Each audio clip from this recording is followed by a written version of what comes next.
André Luiz ele começou a cair no desânimo. O que é esse desânimo? É uma melancolia, é uma falta de vontade de lutar. Então ele estava lá no mundo espiritual. Até então era o bravão, é aquele poderoso que atacava qualquer um no mundo espiritual. Só que ele descobriu que os ataques dele não adiantavam em nada, porque ele atacava o vento, ele atacava coisas, seres que não reagiam, pelo contrário, gargalhavam dele, reclamavam com ele, xingavam ele. Então ele estava perdendo o tempo dele. E o que aconteceu? Ele cansou de chorar, ele começou a se cansar daquela existência de dor e sofrimento que ele estava vivendo no mundo espiritual. Ele começou a passar vários períodos de neutralidade, de depressão, se podemos dizer assim. E ele começou a pensar na importância da vida. Então, até então, ele só encontrou dor e sofrimento no mundo espiritual.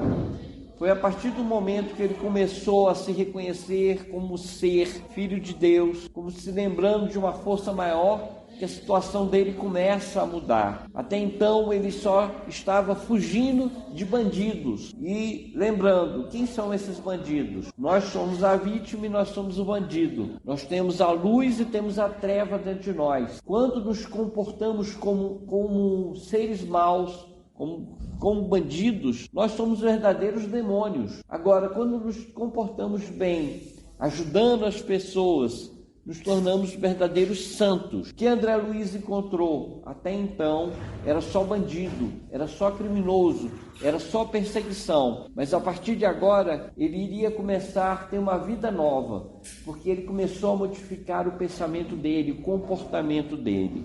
Então André Luiz ele começou a se ver como um filho de Deus. Se Deus protege a árvore do campo, protege até as florezinhas, por que iria esquecer dele? E ele começou a implorar, pedir, orar para Deus, se comunicar com Deus em pensamento. O nosso pensamento ele é poderoso, é como se fosse um telefone, e a gente tem uma ligação direta com o infinito. Podemos orar a Deus e com certeza Deus recebe a nossa vibração. Podemos orar para Maria, para Jesus, para qualquer santo, para qualquer espírito. E quando a gente direciona o nosso apelo, quando a nossa prece não chega tão alto, os espíritos mais perto de nós a escutam e em nome de Deus nos atendem. André Luiz esqueceu do ego, do diploma, de todas as conquistas materiais que ele tinha no mundo e passou um tempo prolongado, horas. Ele perdeu o tempo, a quantidade de tempo, noção do tempo que ele perdeu simplesmente orando. Isso é uma lição importante para nós. Se porventura formos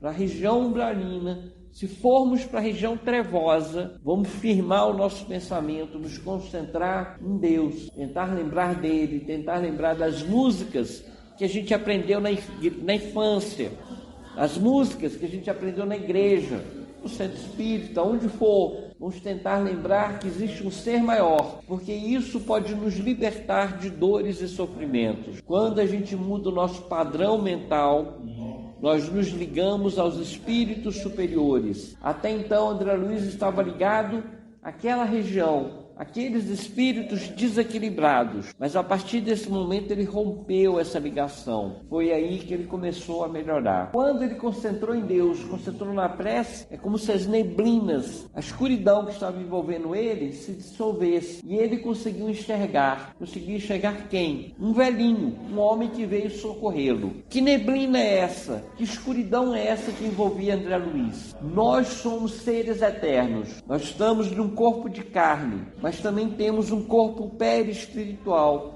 nós temos um corpo áurico. A nossa aura é uma energia que nos envolve. Essa energia, ela é clara quando nós estamos equilibrados, quando nós estamos bem, mas ela se torna escura, ela se transforma em opaca, nos fechando em nós mesmos, quando estamos desequilibrados. Se uma pessoa odeia demais, se uma pessoa tem muito vício, tem muito desequilíbrio, é como se ela estivesse amortalhada, presa em si mesmo, em uma verdadeira penumbra, uma verdadeira treva. Então, naquele momento que André Luiz começou a orar, ele dissolveu a treva que estava nele, no campo áurico que estava nele. E aí ele conseguiu enxergar um espírito.